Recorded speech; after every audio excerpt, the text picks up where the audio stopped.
Yo, what up, y'all? It's Dick. This is Dictate the Day. Welcome to my channel. Welcome. And welcome back. If you've been checking it out, I really appreciate you. All right. So it's Tuesday. It is the 2nd of September. Yesterday was a holiday. I didn't put up a video. Everybody was here at the house. We was chilling. But we back at it. We are back at it.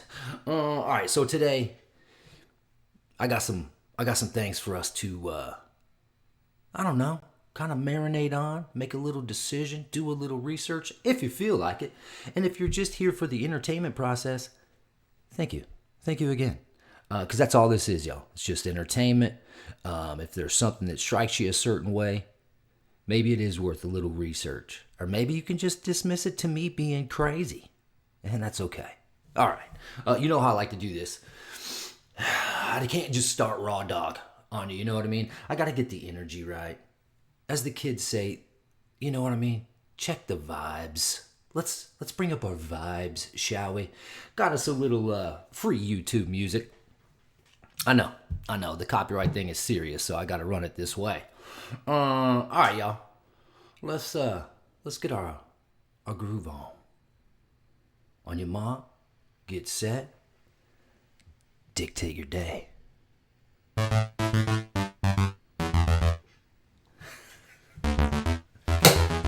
Boom!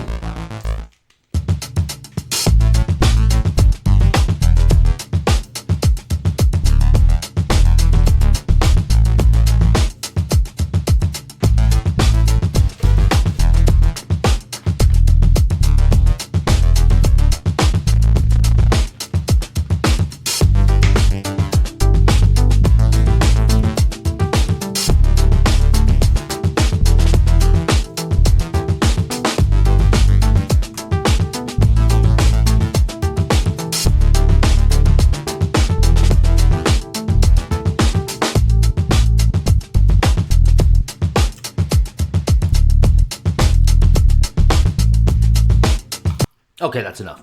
All right, let's get into this creepy video, shall we? And I mean, not all of them are creepy, but some of them are kind of creepy. Of course, some of them, I hate to use the word conspiracy, but there's some, it's funny. Some of these started out as said conspiracy, but it's real. It's real. Like, I've said this before, the more time that goes by, if something hits our, mainstream conspiracy streets, you give it enough time and it just becomes our reality. Yeah. I even got some Book of Enoch stuff in here. Very interesting indeed. I tell you what I don't have any clips of, because this is something that was going on over the weekend. The old T-Dog, our golden haired leader. He, I guess supposedly he was missing, and then they saw him gonna play golf, but it didn't look like him. Somebody wearing a mask. There's all these things. I like to distance myself from anything political, and I know that's not too political, although, he at the top. I don't know about all that stuff. I don't know how I feel about it, and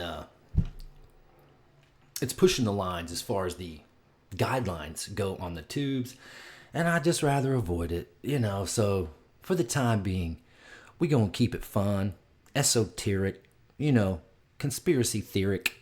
I think I just made up a word. All right, let's get into this first one.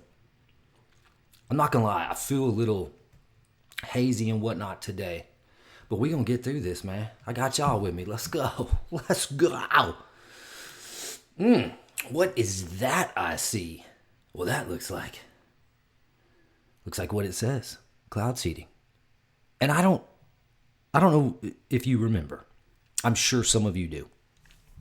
I realize only, I don't know, I may get 40 or 50 views on this video, but I know somebody in those 40 or 50 views remember the all-out denial of they're not cloud seeding. That is, are you serious? All this kind of stuff. But if you do research, they have been manipulating the weather for a long time. I'm about to show you some proof due to some government documents, but entertainment purposes only, of course. They made it rain in Vietnam to assist in helping the American side, like flood out supplies for said enemy. They make it rain all the time in, Abu Dhabi, the super rich sultans or whatever they are. Yeah. So watch this. Prepare yourself. Cloud seeding and weather manipulation can fully be weaponized. And that's what the conspiracy is that all these big countries like China trying to learn the technology of weather manipulation, because you can't prove it's like, no, it's just the weather. It's just random. We didn't. Well, that's so sad. We didn't know. Okay, so I'm on the NOAA.gov site right now. They have a bar that says Weather Modification Project Reports, and in that it defines weather modification. So this is, if you're doing weather modification, you are required to report these ways, which means they exist. These aren't theories. This is from .gov. I'll just start with the banger. Using lasers or other sources of electromagnetic radiation, releasing electrically charged or radioactive particles or ions into the atmosphere, releasing aerosols, gas, liquids, weather modification. And the one that I thought was really crazy is it says applying shockwaves, sonic energy sources, or other explosive or acoustic sources to the atmosphere. It's getting crazy how quickly we just move past things. This whole process of clouds. I keep stopping it right there on that. They were talking at the very end about acoustic, and I don't have any of these clips. I think I've showed some before, but there are, and I've experienced them personally myself. The booms in the sky or whatever. People make jokes like it's God bowling or whatnot. And it could be different, like it could be cloudy outside, it could be clear, and then all of a sudden they hear these big boom. It almost feels like the ground is shaking. It almost feels like you're shaking. I don't remember what year this was. It must have been, 2005 to 2008. I can't really remember, but I was living in Colorado in a second floor apartment, and I heard something that sounded like a sonic boom, and we weren't too far away from an Air Force base, but I'd never heard a sonic boom from them before. I believe it's called Buckley Air Force Base. It was. But I threw open the glass sliding door, went to listen on the patio, and then systematically, and I couldn't tell where it was coming from, but it was wha-boom, wha-boom. It sounded like it was in the sky. I could feel it in my body. And it just seemed to have no direction. Now, I don't know what that was. And it could have been this that they're talking about. I don't know. Crazy. There's a lot of potential in thought process in this whole cloud seeding thing. And look, I go outside a lot. I've got energy issues. It helps me think to just walk or go do something physical. But it's every day that I see some evidence of some crazy lines in the sky. So, yeah, that's going on for those that don't know. And I know a lot of people do already, but there's proof. You can go to that NOAA website. I did. It's on there. There's some stuff on there that'll blow your mind. That, other than, these YouTubers, these social media people that are talking about it, it rarely gets any big airtime play. Like they're not, and it's affecting us in some way. If you're blocking out the sun, if you're putting chemicals into the sky, entertainment purposes, it's affecting the organics here on the surface of this thing we live on. Okay, let's keep going. What should I do? You're 32. I got a couple clips on here, man, that kind of make me feel a certain kind of way. And this is one of them. And what this gentleman is talking about, I've had to play this a couple times for myself. So it's only 39 seconds. I'll let it roll a couple times. But this guy is just saying how our life is going to change so dramatically in the next few years because of our technological advances. He's telling the other gentleman, this is Diary of a CEO podcast, check it out, what he should be doing right now because everything's going to change. And it just really hit home to me. And then I'm all in my feelings right now. The very last clip I have, I feel is the most important thing. Because I say it every time I exit the channel. But this dude is just, okay, I'm going too far. Let's just, shut up, Dick, and roll the clip. Oh, I kind of like the way that sounds. Shut up, Dick, roll the clip. Ooh, 33 now? 32, yeah. Yeah, you still are fooled by the many, many years you have to live. Fooled by the many years I have to live. Yeah, you don't have many years to live, not in this capacity. This world, as it is going to be redefined. So live the F out of it. How is it going to be redefined? Everything's going to change. Economics are going to change, work is going to change, human connection is going to change. So what should I do? Love your girlfriend, spend more time living. Find compassion and connection to more people, be more in nature. And what should I do? You're 32, 33 now? 32, yeah. Yeah, you still are fooled by the many, many years you have to live. Fooled by the many years I have to live. Yeah, you don't have many years to live, not in this capacity. This world, as it is going to be redefined. So live the F out of it. How is it going to be redefined? Everything's going to change. Economics are going to change, work is going to change, human connection is going to change. So what should I do? Love your girlfriend, spend more time living. Find compassion and connection to more people, be more in nature. And what should I do? You're 30. Look, that advice that gentleman right there is giving is, I believe, crucial no matter what the future holds. Live the F out of it. You know what I mean? Oh, man, that's for real. That's for real. Get in there. Get in there. Man. It's funny, he said you don't have much longer to live, and he's not talking about life expectancy. He just said in this capacity.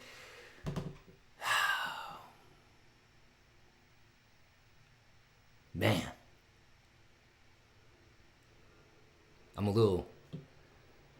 I have such a mixed emotion about this because I'm excited to see it, but I'm also fearful because of, it's normal to fear if you don't know the outcome. Because, you know, you got all these AI developers saying it's cool, but it could just, you know, melt all our faces. Yeah, man. Excited, but trepidatious. Trepidatious. I don't know if I'm using that word correctly. Trepidatious. I do like it, though. Yeah, okay, there's this, I don't know if I'm doing this correctly. Put it in the comments. All 64 of the people who watch this. And thank you very much. Is it best? Okay, so my computer's here. And I can watch what we're watching over here.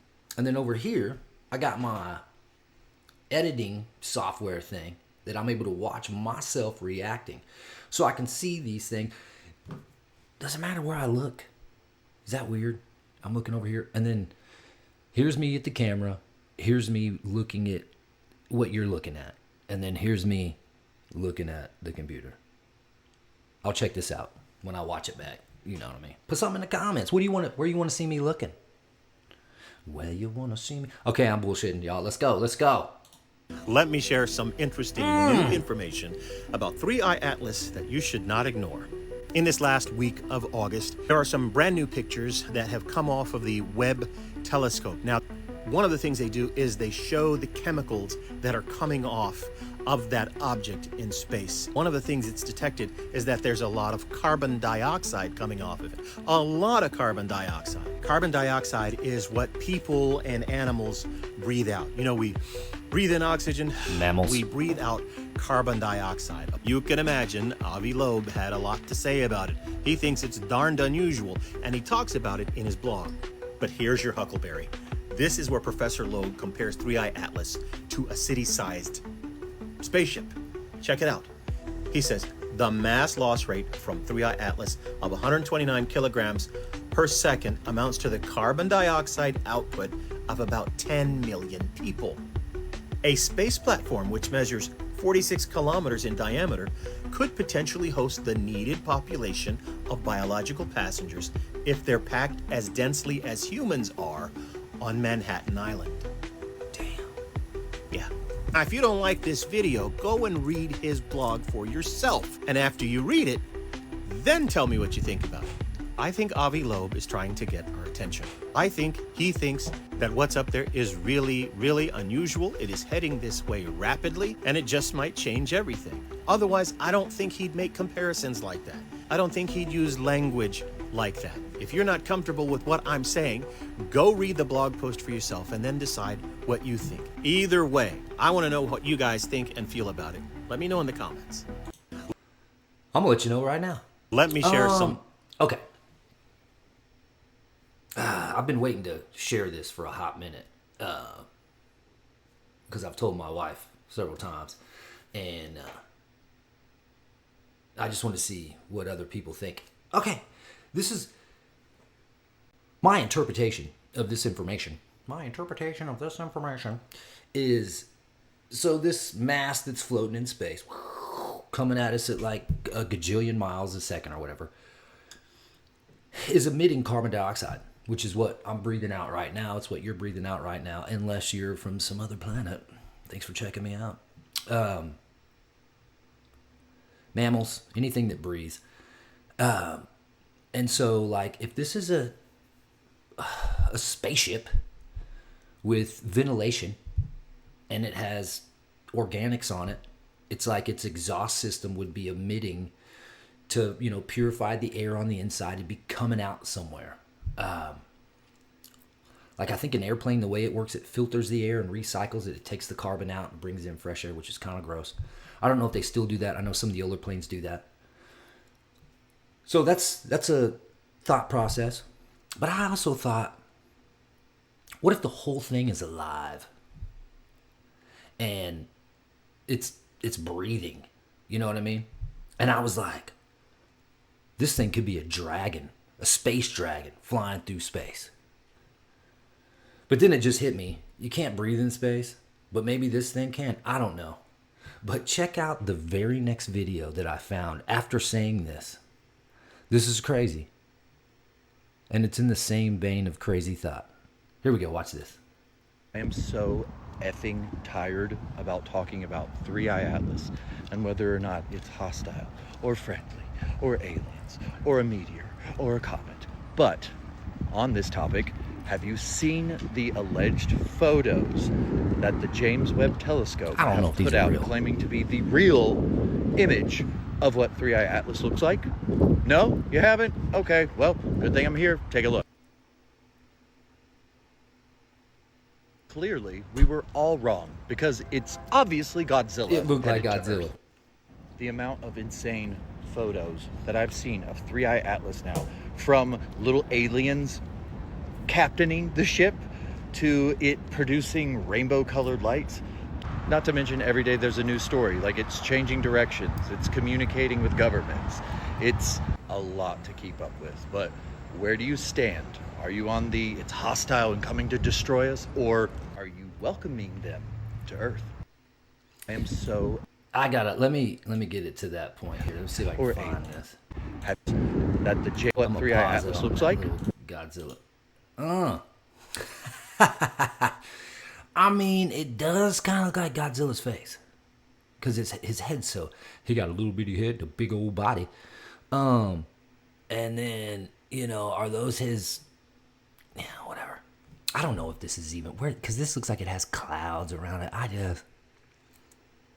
Those almost look like beings standing up there. And I don't know where this photo came from.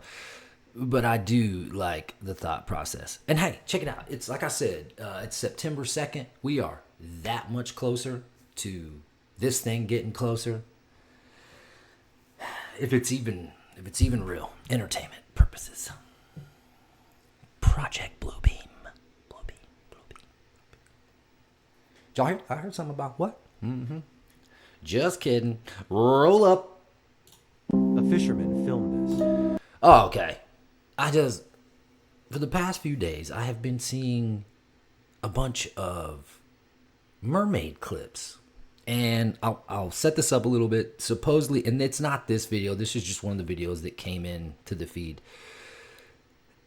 Supposedly that earthquake we had back in August in Russia, the big 8.8 one that had all the tsunami warnings, supposedly it shook, as earthquakes do, and a bunch of mermaids appeared because it was, ocean related. And then I saw another clip that it wasn't an earthquake. It's some type of battle between the aliens down there and us as far as humans. I don't know who was involved or what. This is just a theory out there. Entertainment once again. And the mermaids and crazy sea life got pushed out of their home due to said, interaction. I don't know. I just think it's crazy. But I did want to show this clip because I don't know when this is from. I don't think this has anything to do with what I just talked about. But it is trippy. And if you know anything about mermaids, they're not what Disney shows us. They are like scary. Like, damn, Gina. Watch this. While heading home for the day.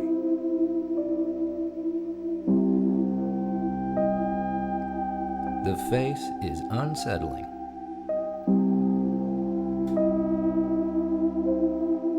Man. I feel like this video is too old to be AI, and it may still be, I don't know. You can make videos look old on AI too. But, what's this?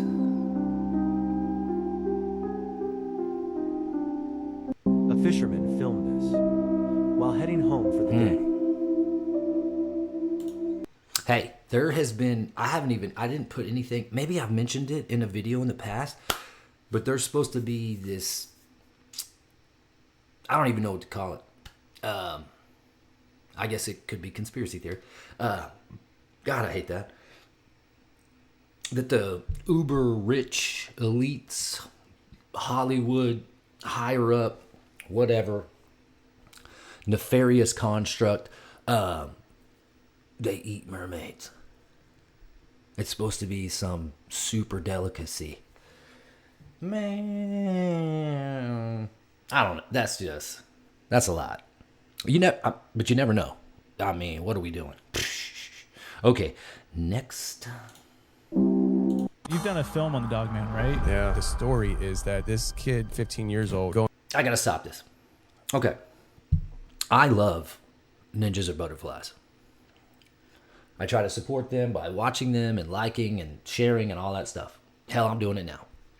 But this guy they had on, I think this was last Friday. He's got some great stories. And I don't know where he gets his information from. But this one just seems a little too, I don't know. But I'm going to let you hear it. It's about 2 minutes. And I've heard, of course, the theories and the lore behind the Dogmen. But let me start it over. You've done a film on the Dogman, right? Yeah. The story is that this kid, 15 years old, going coon hunting in the Kentucky Daniel Boone National Forest. He was with his grandfather. His grandfather was so old that he couldn't get out of the truck to go hunting with him. They had radios. They let the dogs go. They had 2 hunting dogs, Jake and Bo. Jake was the older dog, and then Bo was a new dog that Jake was training. The dogs take off. They have a scent, and he's tracking. And you can hear there's these coyotes coming in, and they start fighting his dogs. And Bo, the younger dog, he said you could hear Bo yep and then run away. So he's trying to get there, and all of a sudden he hears Jake come back, and the fight changes. These coyotes run off. He arrives on the scene. He pats Jake on the head, and Bo, he's on the other side of the tree. And so he hears Bo on the other side, and it sounds like he's eating a coyote. And when he comes around the tree, he realizes that Bo never came back. And what he was looking at was a dog that was so big that it was holding a coyote by this rib cage in its mouth. It was on all 4, and this dog sees him, and it stops chewing down on the coyote, and it stares at him. him. And then it did something that he didn't expect. It stood up on its hind legs. Dude. And then the dog took a step forward towards him. But he took off running. This thing took chase. Jake, his veteran dog, interfered. He said that this thing grabbed Jake and just hurled him through the woods. And you could hear Jake's body just crashing through trees. And he's like, my dog is done. He's running and he trips over like a log or something. And he finds himself on his backside facing this thing. And then out of nowhere, his dog again comes in and broadsides this thing and just viciously starts going after it. And he gets up and he starts running. He seriously hears this thing just tearing his dog to pieces. Oh my God. Like he can just hear it just ripping his dog apart. He's calling for Jake. Come on, Jake, come on. Jake's not coming. He runs to the truck where his grandfather is. And his grandfather's like, what's going on? And he's like, just go, just go. He's telling his grandfather what happened. They get out of the woods. His grandfather said to him, listen, if you're going to hunt these woods, you have to understand there are things about this woods that are not normal. And if you can't come to grips with that, you shouldn't be hunting these woods. Tell him now? Yeah, I know, right? I know. You've done a film on First of all, that, right? Yeah. if there's a crazy, 8-foot wolf man in the woods where we would normally hunt, we ain't hunting there no more. Just saying. Just not until we get that thing. I know all those clips of the actual story where AI looked pretty cool, and I think that would make an awesome movie. Very cool plot, very cool idea, and I'm sure there's versions of them. I just haven't seen there's Wolfman stuff out there for sure. But I kind of like that. I kind of like that idea. But I have this super duper healthy, unhealthy fear of bears. And bears, I'm looking at pictures of bears. It's on my screensaver today. I get these random things, and it's this giant bear with its cub. I'm looking right at it right now. They scare me, man, because what they're capable of. And I always thought they kind of look like a dog. I don't think they have any canine, but they kind of resemble a dog, especially in their nose area, and then they have the snout and everything. But if a dog was the size of a grizzly bear, because they're smarter, faster, man, that shit is scary. Okay, all right. Let's go. The Book of Enoch was discovered when... Okay. This is this clip's like 4 minutes and 43 seconds long. This is the Sean Ryan podcast. Love it. And he is interviewing AJ Gentile, which is the Y-Files guy. Hecklefish, all that good stuff. I love it. I love the Y-Files. I love the research this guy does, where he brings you the theory, then he brings you the debunk if there is one, and then you decide. But he's talking about the Book of Enoch, and man, if you know anything about biblical scripture or anything like that, and I how should I put this? Because I was raised super religious, almost cultish. Okay, yeah, it was a cult.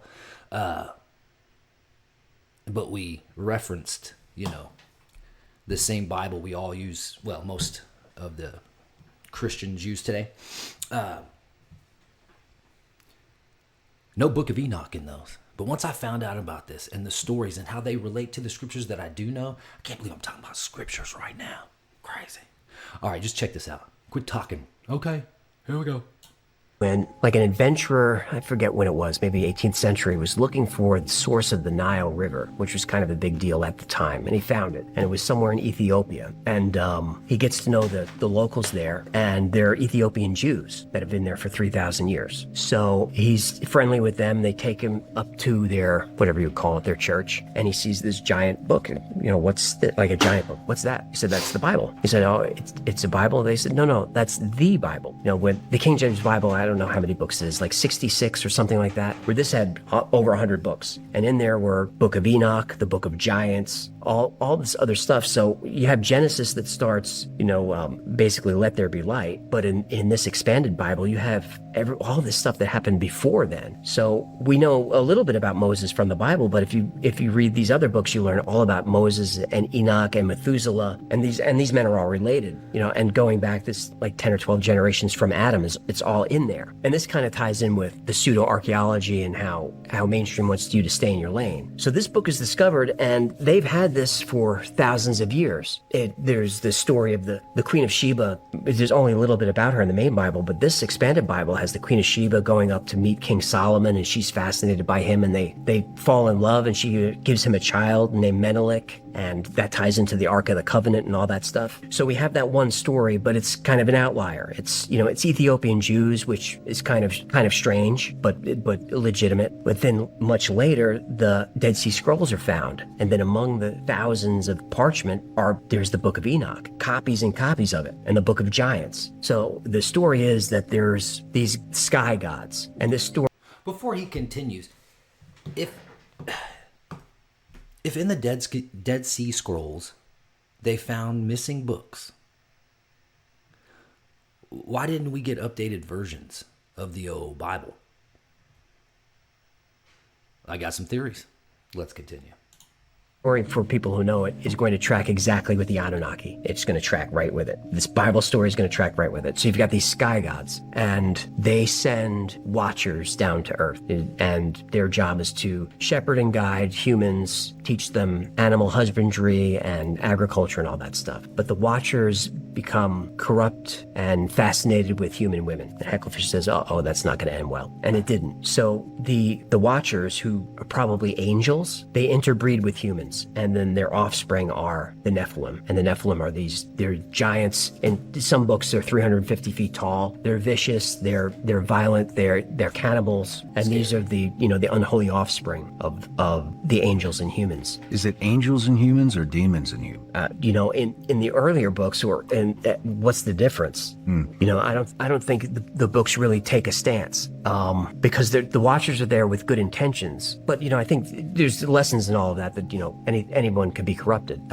Certainly Persian women are pretty enough. So the giants now they're ravaging the world, and they're just making a mess of things. And that's when God decides it's got to stop. We got to start over. And then he wipes it away with the flood. But the Book of Enoch expands on all of that and has Enoch going up to heaven to speak to God. And that's heresy to say, because heaven's not supposed to be a place. Like, mortal man can't go to heaven. It certainly can't come back. But Enoch did. And he was specifically taken there. I think he was taken there by Uriel and taken up there in a chariot of fire. And then Enoch is walking around heaven, but he's describing a place where he's seeing tall beings of light going about their business, and the walls are covered with how he describes as emeralds that are just blinking lights on and off. And he talks about how he can see all of the earth, and he describes how he can see how the winds are made, and I can see every lake and river on the earth. And when you think of heaven, you think of clouds in the sky, but Enoch said that there's a roof, there's a ceiling, and everything is shiny. And what it sounds like he's describing is a spacecraft, if you read the book. Like, if you read the book through a modern lens, it's like, this guy is on a UFO, is where Enoch is. So he's up there, and they take him all around the cosmos. And this is all in the book. He describes the solar system, and he's told the earth goes around the sun in 364 days, which we weren't supposed to know any of that then in the Book of Enoch. And then he's given a directive from God to go take this message down to the Nephilim and the Watchers that, if you don't get your shit together, it's going to get bad down here.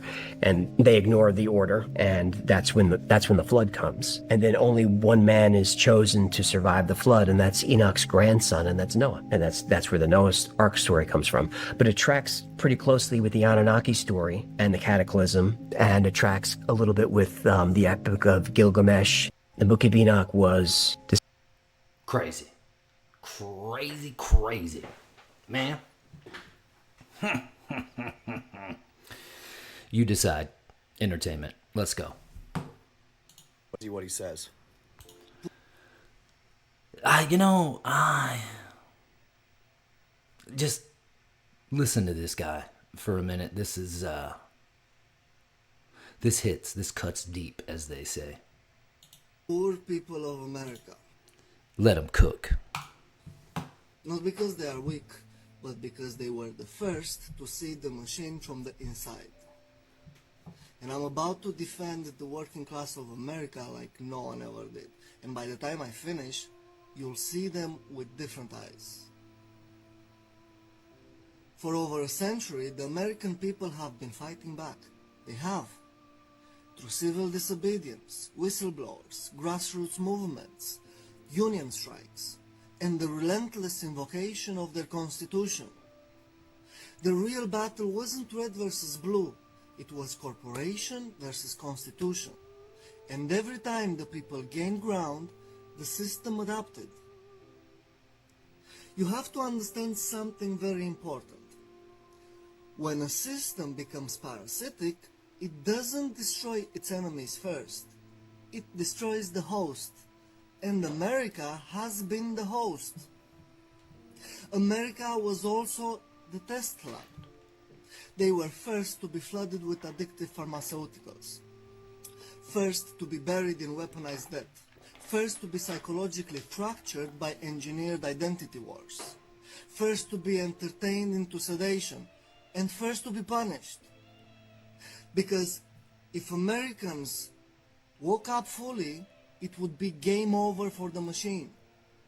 That's why the system doesn't fear a foreign enemy. It fears the awakening of its own people.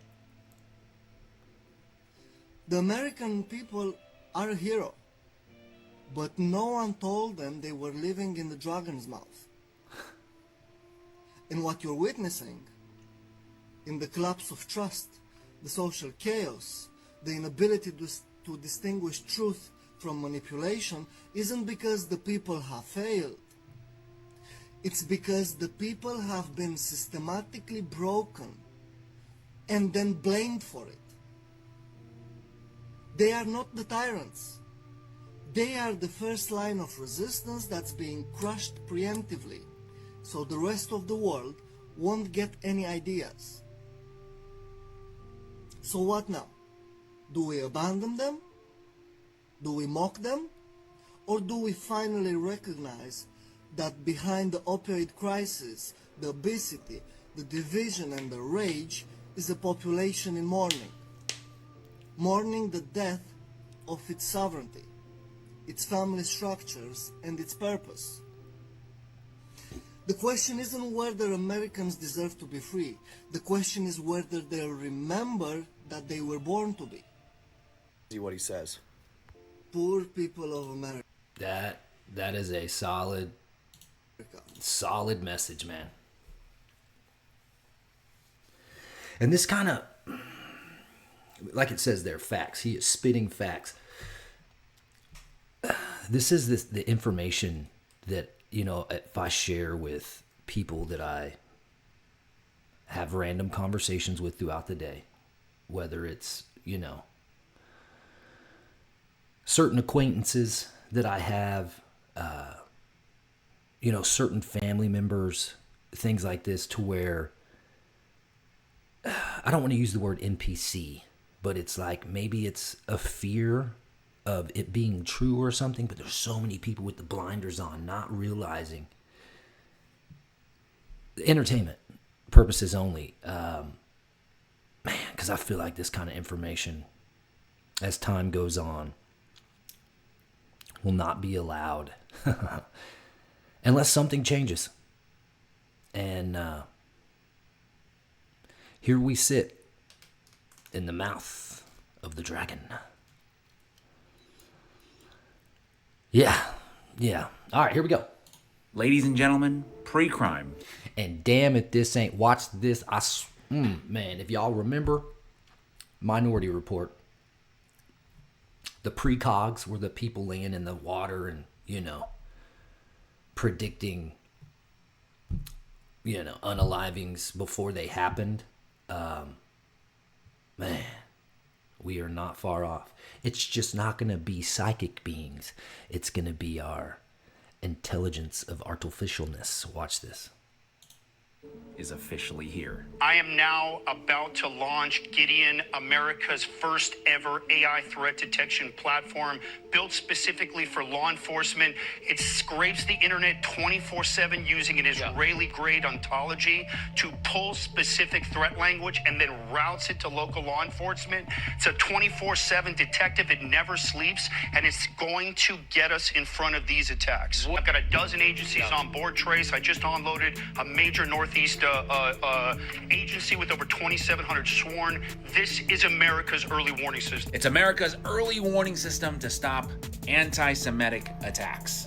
And yes, it's going to be the Israeli government who are going to be the ones ordering the arrest of American citizens for crimes they've yet to commit. Oh, and one last thing, if you guys have ever heard of predictive programming, well, fun fact, the Israeli AI predictive policing technology is called Gideon, but Gideon also happens to be a character from the pre-crime division department in the movie Minority Report. Coincidence? You let me know. Ladies and gentlemen,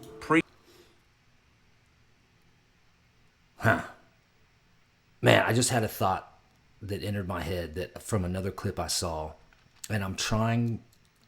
Man, these last two clips I've shown, the old algo is probably gonna bury my stuff, and I don't even know if that's true, but I feel like it does happen. Man,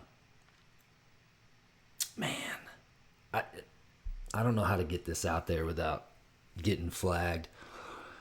I'll try. There was a clip of a U.S. soldier.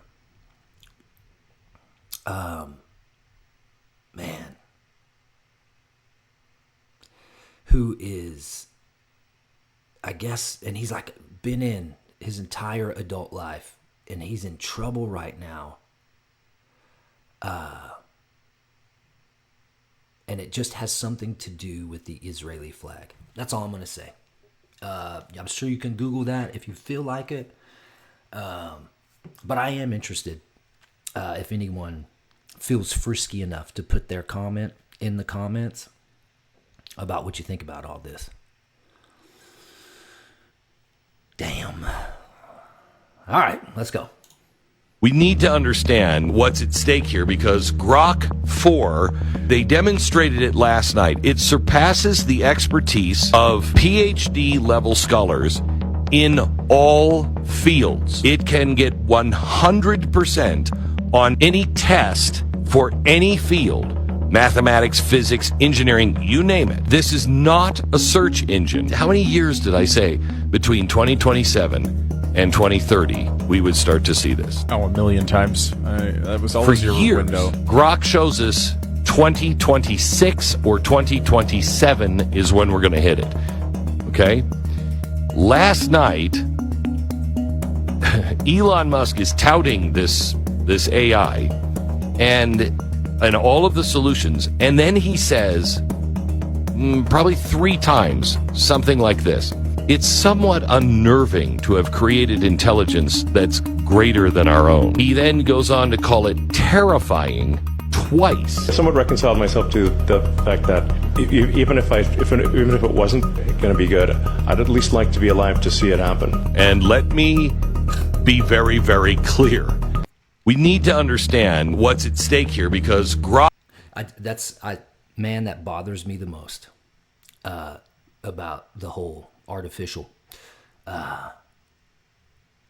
Everyone that's at the top of this creating, including Elon and all the other guys, I can't remember their names right now, but there's a couple. Every single one of them are like, we need to be careful. This is going to get scary. Why do we do it this way? It's that phrase, just because you can, should you? And we did it already. And we're in it. Man. I don't like it. Yeah, still scary. But this last clip I'm going to show, that's all that matters. Let's go. This is not my last one, but we're getting close. Today's youth is crazy angry and they're learning faster. And America is scared to death of that shit. They gonna blow us up before they let us come into power. You can believe that shit. All that shit's gonna burn. All of it. So you believe in some kind of Armageddon? Yeah, most definitely. We in the last times and days right now. The Illuminati's in effect. See, the Illuminati ain't nothing but like it's gonna be a second Great Depression out here in America. Except this is Method Man from the Wu-Tang, and I've shown clips of this before, but not to its entirety. This is a little bit longer, and this is in 1995. And he is almost dead on. A little bit off on some stuff, but man. And I think it's just common sense. if you free thinking and giving everything an opportunity, keep listening. This time, corporate America's prepared themselves for it. Meaning when it hits, their money is gonna be safe. As far as the rest of us that don't own our own businesses and things of that nature, so bad, we're gonna be killing each other in the streets, man. Mad Max and Beyond Terradome and all that is gonna be on, man. And they're gonna have to blow us up, which is what they're gonna do. They're gonna inject us with these, they're gonna say it's like for everybody mandatory AIDS testing because AIDS is so widespread. They're gonna be giving them vaccines for it so they don't catch it off top like measles, mumps, and stuff like that. But in all actuality, what they're doing is putting microchips in and your babies so they can keep tabs on where you're at. That's deep. That's deep. They're not even using money anymore as far as paper. It's going to be cards to show what status you are, how financially well off you are, or whatever. You know, what do you own, and it'll tell everything about you. Word. Welfare is gone. They're just going, funds for schooling, gone. Everything is they just throwing it all back. They're building, what they're trying to do now is just build their fortress for the bigger war, because they know too that we're in the last times and days. And America's done so much fucked up shit across seas that they know it's all got to come back to them. Everything goes around in a cipher, a complete 360-degree circle. And they done did so much fucked up shit overseas, it's got to come back here. We got people in America already rebelling against America, and they're Americans. The Aryan Nation, they blew up the Fed building. Killed all them babies and shit. They like, we don't care, white, black, whatever. I mean, if you're not with the movement, you gotta go. The weak must die. That's how they seeing it. Now you got these crazies over here, then you got people across seas, they see that. They like, hey, this is our chance to come over here and take everything. Japanese is buying up every corporation and all that. They're gonna have everybody in the mental slavery, physical as well as physical. Word up, it's coming back. And how do you react to this? I can't, all I can do is build my own industry to make sure it don't affect me and my family. You know what I'm saying? Word, start now. Now is the best time. Word up. That's why when brothers say, what time is it? The time is now. Today's youth is crazy angry. The time is now. Man, I hope that clip doesn't get flagged, because there's music on it and other stuff. I'm going to upload it. We'll see what happens. The Prophet, Method Man. He was scary accurate. I mean, with just a little bit of movement of the pieces of his prediction. This is something I thought of, though. They thought about, or he mentioned we're close to the end or whatever. I don't know if it's the end per se. It's the end of the old. And I feel that all will be exposed and there will be a new. That's all I'm going to say. Entertainment. I'm a little tired. I'm speaking crazy. Let's go. All that really matters. This is it. I'm going to let this play a couple times. I don't know who this dude is. Let me see. Man, I can't say this guy's name. This is off of TikTok. This is just like 3 days ago. Michael Chernow? I don't know if that's him, but that's where I got this at. But, I preach this at the end of every single one of my videos that I upload. And it's because I have experienced, all kinds of things. Great wins, horrible losses, family members, parents, friends have passed away. And the only thing that I really regret is what he's going to mention. Is how much time you're spending with the people that you love. Period. Done. Yeah. That's it. That is all that matters. Things have driven us when love is supposed to be driving us. And things have taken the place of love because we believe that the more things we have, the more people will love us. All that really matters is how much time you're spending with the people that you love. Period. Done. Yeah. That's it. That is all that matters. Things have driven us when love is supposed to be driving us. And things have taken the place of love because we believe that the more things we have, the more people will love us. All that really... It's just truth. That is truth. And man, one of the reasons, I guess the original, I'll say excuse or whatever, I started this channel because it makes me think of my father, and he passed away, about a decade and a half ago, going on 20 years. I didn't spend a lot of time with him. He divorced my mother divorced him when I was like a year old, and I only spent about 7 years in total of his life and my life, in his presence and talking with him. And, I lived with him for a couple years. Estranged relationship. He was an addict and he got sober, and, I lived with him during his sobriety. And man, I took that for granted. And I'll be damned if time goes by and I forget what his voice sounds like. Memories slip away. So I started the channel for my, the people that love me, my family, my wife, stuff like that. So if something happens to me, there's still some reference of me, because it is so important that you spend time, like he said, with the people you love. And that's all that really matters. We spend all this time grinding and trying to get and, whatever. And you don't realize that was the important thing until they're gone. And you're like, oh, I wasted a lot of time on things I can't even, that are not truly tangible, that you can't take any of this stuff with you. But it's that connection, that love, that, yeah. I'm not trying to bring anyone down. I'm trying to bring you up, man. Go find your loved ones. Hug them hard. Squeeze them good. Tell them you love them. Spend time with the ones you love. All right. I might even put up a video tomorrow. That's all I got for today. Tomorrow is the 3rd, and I think I'll have a window of opportunity to put up another one. We'll see. And I promise I am working on... I'm going to get more serious about it, and I have to do it. I'm going to have to make some sacrifices to my sleep schedule, which is whatever. You know what I mean? Because this is something I want to accomplish. And I don't know if I want to call it a fitness video or what. But look, the name of the channel is Dictate the Day. And I've talked about this in the last couple videos. I want to do something to encourage people to get active, do the damn thing. Because the healthier, the more active you are, the more time you'll get to spend with the people you love. Because, you're healthier, you can live longer.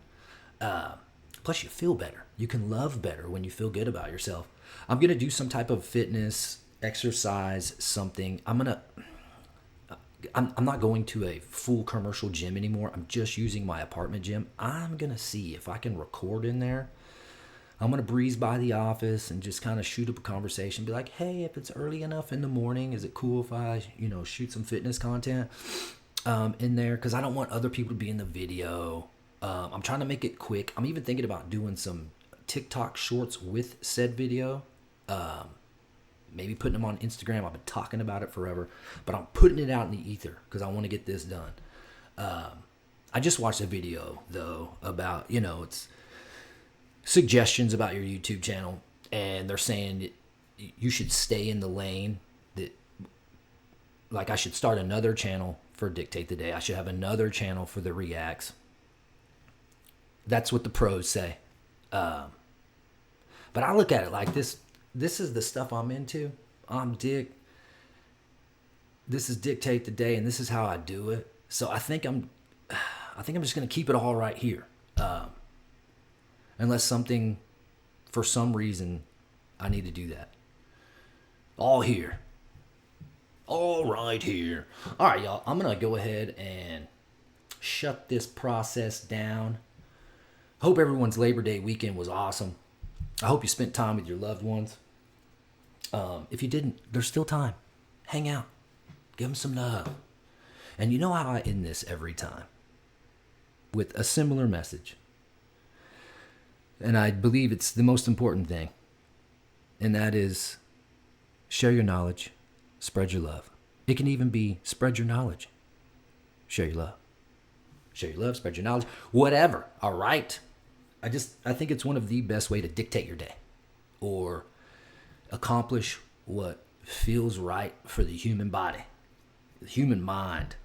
I'm just rambling, but I think you know what I'm trying to say. All right. With that, I will say, I love you too. Thank you very much for hanging out to the end. I super duper appreciate it. For real, for real. I've got some new subscribers. I think I'm up to 114. Thank you. You know who you are. It's so hard. I can only see every once in a while who the subscribers are because if like the setting's set to private, I see I have 114, but I can only see like a dozen. Yeah. Thank you. Thank you, thank you, thank you. More craziness to come. Let's go ahead and keep the status quo. Let's play us a little music to get us out of here. Plan is to see you tomorrow. Yeah. Here we go. Let me restart the process. Got to do this, and then I got to do this.